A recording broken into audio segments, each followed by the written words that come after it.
Hello, everybody. We are back. We have just filmed an hour-long segment with the wonderful Peggy Turchette out here in Boulder, Colorado with her just fabulous exhibit. There's so much that's wonderful about this exhibit. We learn about the iconic and amazing Anna Pavlova. We see Robert Tonner dolls. We see sewing.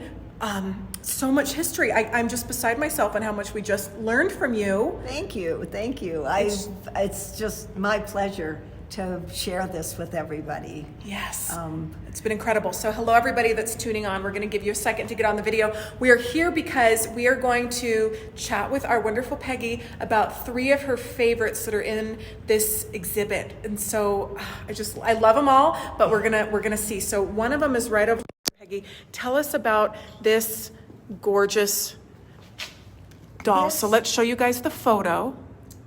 This is Anna Pavlova in costume for a ballet or ethnic dance called Russian Dances.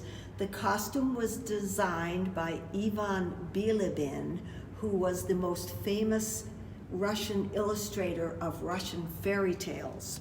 Russian people love fairy tales, and they love their Ivan Bilibin as their sort of Maurice Sendak of Russia.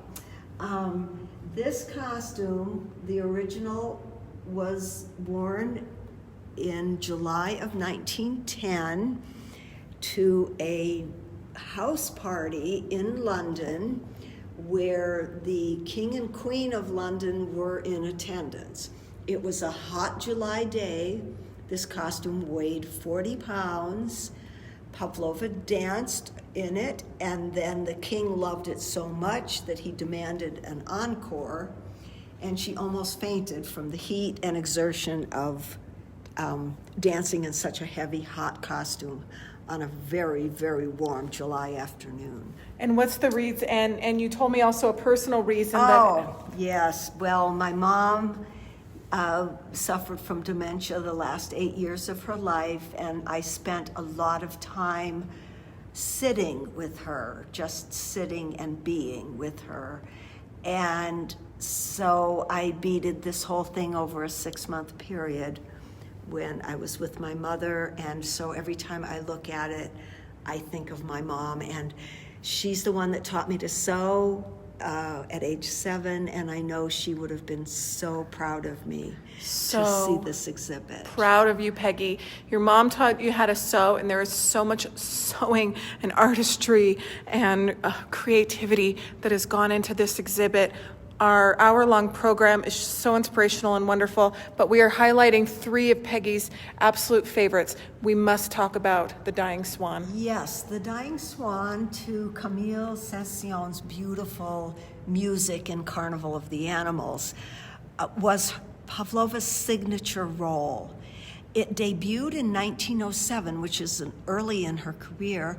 Her classmate and friend Mikhail Fokin choreographed it for her, and they did it very quickly in an afternoon and evening, and it has become a major classical piece in ballet to this day. It's a short piece, it's 4 or 5 minutes, it's almost entirely on point, and it's played to beautiful music by cello, harp, and violin. This doll I commissioned in St. Petersburg. Russians love ballet and they love their dolls, and I'm half Russian, so I really feel an affinity towards that country.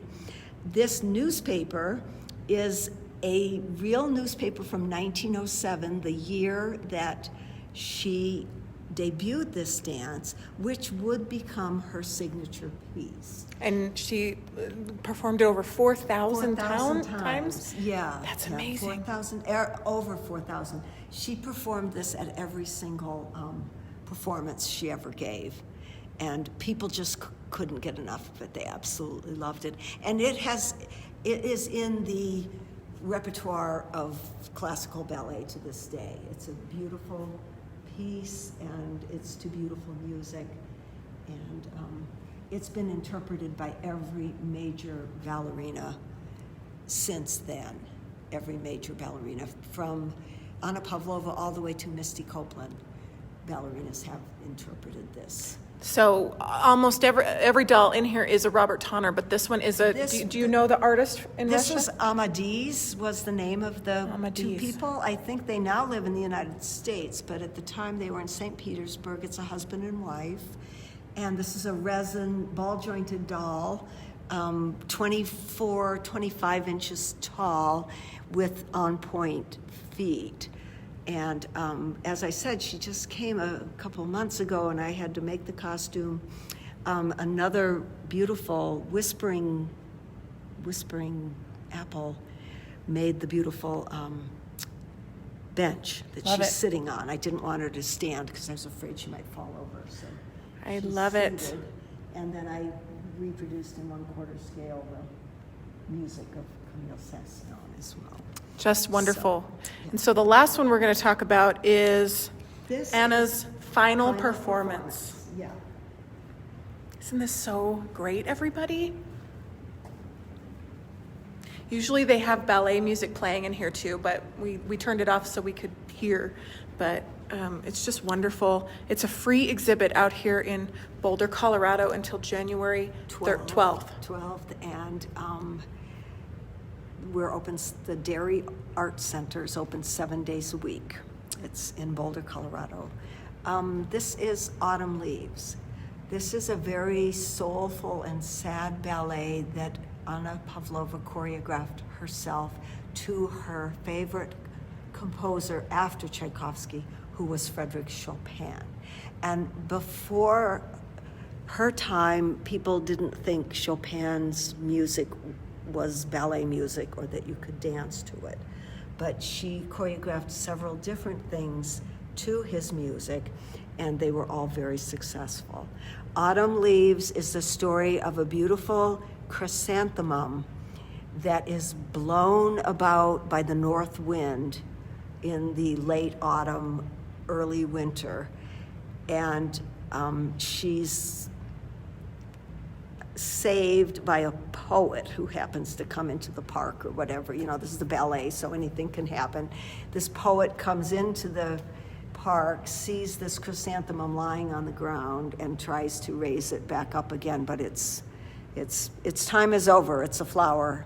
And this happens to be a ballet she danced at her very last performance ever at the Hippodrome in Golders Green in London on December 13th, 1930. It was the last time anyone would see her dance on the stage. She died 6 weeks later of pleurisy when she was 49 years old. So it's particularly poignant because it's a story about a beautiful flower that dies, and it's almost as if she herself were foretelling her own death. Very moving. The music's beautiful, and this was a very special costume for me. I only realized after I finished it that I had used many of the same fabrics in the costume I recreated for her very first performance as a child in St. Petersburg. I had not done that purposely, but I used the same fabrics, which I find really totally interesting. Peggy, Yeah. what is Anna Pavlova's legacy to the world? Her legacy to the world is that if you're a woman, you can do whatever you set yourself out to do. It's hard work, it's a lot of obstacles along the way, but you'll find people to help you. You'll use your own special gift, whatever that is. Hers was dance. Yours might be something else, storytelling or science, or you're good with math, or you're an artist, or you're a performer, or you're a mom, or you're a grandmother, or you're a little girl just starting out in life. You can follow your dreams, you can follow your passion, and you can make a difference in the world too. You guys. We are looking for a permanent home for this whole collection. This is a really important part of the project, is to find a permanent public home. This is my gift as the artist to the world. I want it someplace where people can see it. Let's turn it around so you guys can see. So when she says permanent home, she's not looking to sell it, everybody. She is looking to donate it, to have it on permanent display for the public to enjoy and to keep learning the story of the great Anna Pavlova. Peggy, this was awesome. Thank you so much. Rachel, thank you so much. Boulder, Colorado, everybody. Thank you. Until January 12th, it is free and it is open 7 days a week. What a treat. Thank you so much. Thank you so much. Thanks for sharing the video, everybody. Bye. Bye.